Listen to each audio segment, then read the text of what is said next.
As you may know, OSHA has released a new rule about silica dust. I've gone through the rule and have made this video to help you understand what this may mean for your work.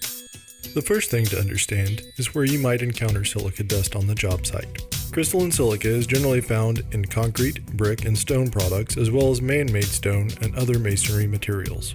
This means the rule covers a pretty large group of trades, from roadwork to decorative concrete to countertop installation and more. Due to health issues related to silica dust, OSHA has reduced the permissible exposure level, or PEL, for silica dust to 50 micrograms per square meter on an 8-hour time-weighted average. So what does all this mean? The 8-hour time-weighted average part is too complicated to get into here, but what can be said simply is the new standard is basically 1/5 of what was previously allowed for construction. OSHA is issuing two standards, one for construction and the other for general industry and maritime. In this video, we'll be focusing on the construction standard. The rule provides two options for construction.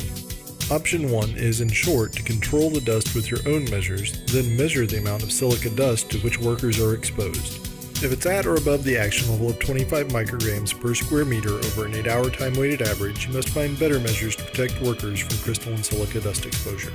Option 2 is to simply follow the dust control methods in Table 1 of the construction standard. Measuring PEL can be complicated. It involves placing special monitoring devices on workers and then sending the monitors off to a laboratory for testing, and/or providing medical testing for workers on a regular basis.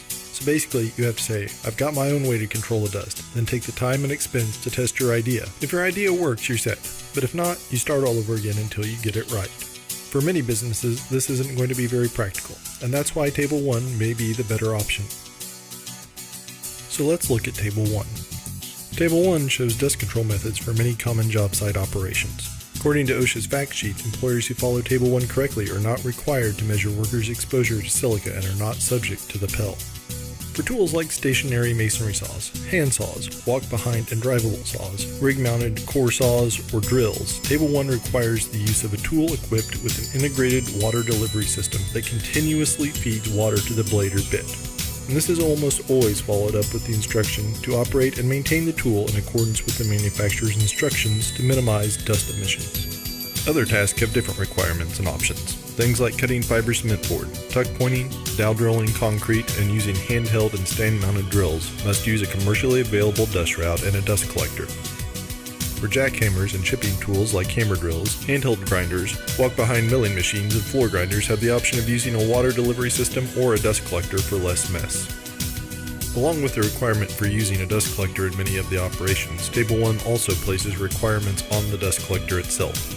The following statement appears in the table almost everywhere a dust collector is called for.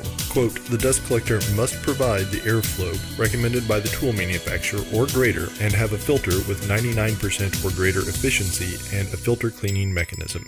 To more clearly define what that statement means, we'll look to the text preceding Table 1 to gain some insight.